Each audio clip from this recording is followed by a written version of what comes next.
तो प्रदेश में सर्दी का सितम, कड़ाके की सर्दी का दौर जारी। कई शहर कोहरे के आगोश में। कोहरे से वाहनों की रफ्तार पर ब्रेक। और 7 जनवरी के बाद मौसम विभाग का मानना था कि मौसम पलटी मारेगा, एक बार फिर ठंड का असर तेज होगा 6 जनवरी तक, क्योंकि मौसम के शुष्क बने रहने की संभावना थी। और 7 जनवरी से कल से एक बार फिर तापमान में लगातार गिरावट का सिलसिला जारी रहा। राजधानी जयपुर में भी अधिकतम और न्यूनतम तापमान में गिरावट दर्ज की गई।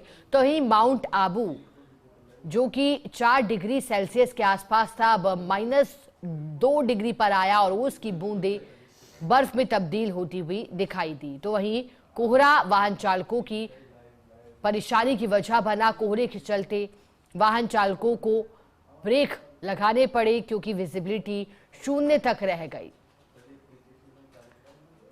सर्दी का असर और तेज होगा आने वाले दिनों में, लेकिन इस बार क्योंकि कम पश्चिमी विक्षोभ सक्रिय हुए, तो ऐसे में इस बार की ठंड पिछले वर्षों की तुलना में कुछ कम रही।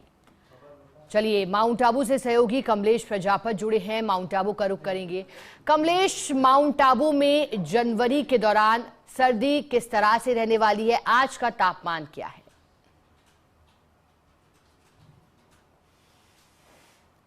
वही है जो कल नजर आ रही थी। तमाम इलाकों में आज हल्की बर्फ की परत यहां पर देखने को मिल रही है। मौसम विभाग ने जो चेतावनी जारी की थी उसका सीधा सीधा असर माउंट आबू पर भी देखने को मिल रहा है। कल से माउंट आबू की वादियों में शीतलहर जो चलने का क्रम था वो आज भी जारी है। लोग इस कड़ाके की सर्दी की वजह से ठिठुरते हुए नजर आ रहे हैं। कुछ तस्वीरें दिखाना चाहूंगा।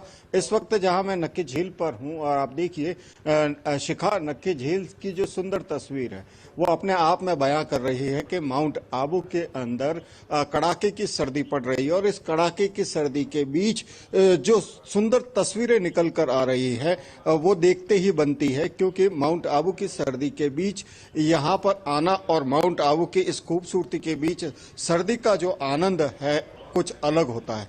तो ऐसे में कहा जा सकता है कि आने वाले दिनों के अंदर भी कड़ाके की सर्दी पड़ेगी। हालांकि सर्दी की बात की जाए शिखा, तो इस बार सर्दी थोड़ा कम है। रुक रुक कर जो ब्रेक कह सकते हैं कि ब्रेक देखकर सर्दी चल रही है। तो आज भी सर्दी का असर तो यहां पर बरकरार है। और इसी सर्दी को देखते हुए जिला कलेक्टर अल्पा चौधरी ने 9 निहालों की यहां पर 2 दिन की यहां पर छुट्टी की है। तो ऐसे में कहा जा सकता है कि सर्दी के सितम की वजह से सामान्य जनजीवन जरूर प्रभावित होता है। लेकिन शिखा, पर्यटन की बात की जाए तो पर्यटन को लेकर के लोगों में काफी उत्साह रहता है कि माउंट आबू इस सर्दी के मौसम में जाए और जो सुबह का बेहद मनमोहक नजारा होता है उसको देखने का जो आनंद होता है वो और कहीं नहीं मिलेगा। उसके लिए आपको माउंट आबू आना पड़ेगा, क्योंकि माउंट आबू का टेम्परेचर जहां सुबह माइनस में होता है तो जैसे ही सूर्य देव के दर्शन होते हैं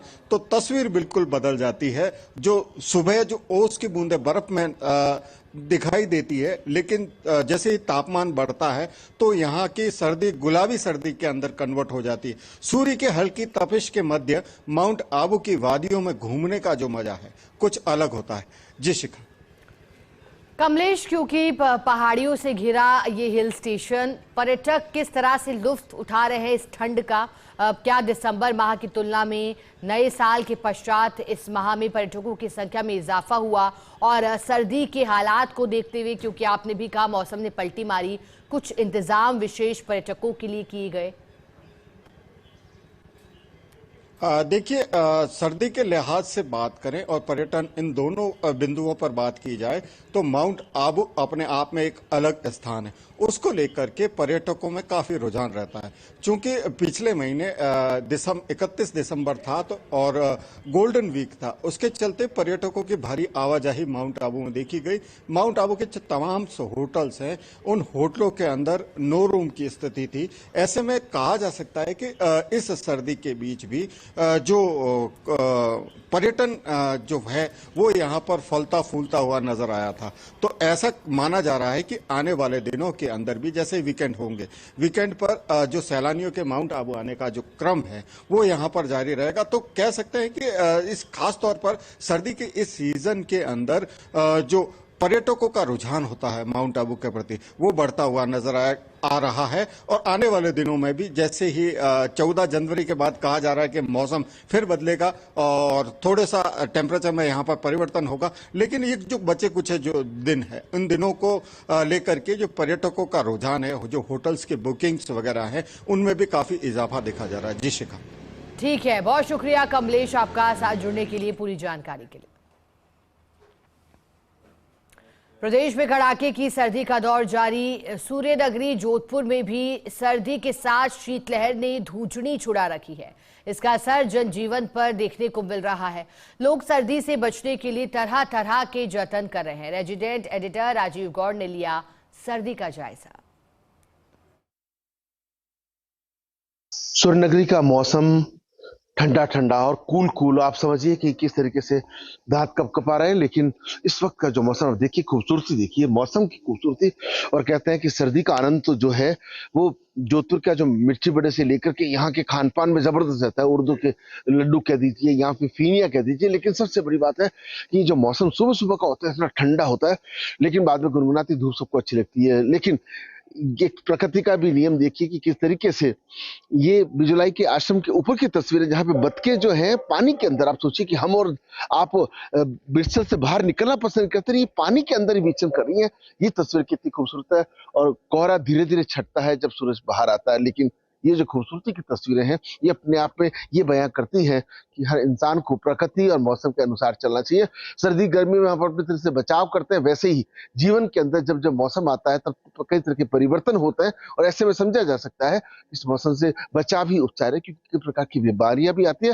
हालांकि जो कड़ाके की जो ठंड पड़े उसको लेकर के, रैनबसेरों से लेकर के सरकार अपने प्रति में बचाव की कोशिश कर रही है। खुद का बचाव लोग खुद भी कर रहे हैं। मगर सूर्यनगरी की जो सर्दी है उसकी तासीर, गर्मी की तासीर और बरसात की तासीर ऐसी कि यहाँ के लोगों को सहन करने की आदत पड़ गई है। फिर भी कम से कम हर व्यक्ति को अपना ध्यान रखना चाहिए। लेकिन मौसम की बात करें तो सर्दी का जो मौसम है वो खान पान का मौसम है, आनंद का मौसम है। और जब गुनगुनाती धूप निकलती है तो लोगों को बहुत आनंद आता है। राजीव गौर, फर्स्ट इंडिया न्यूज, जोधपुर।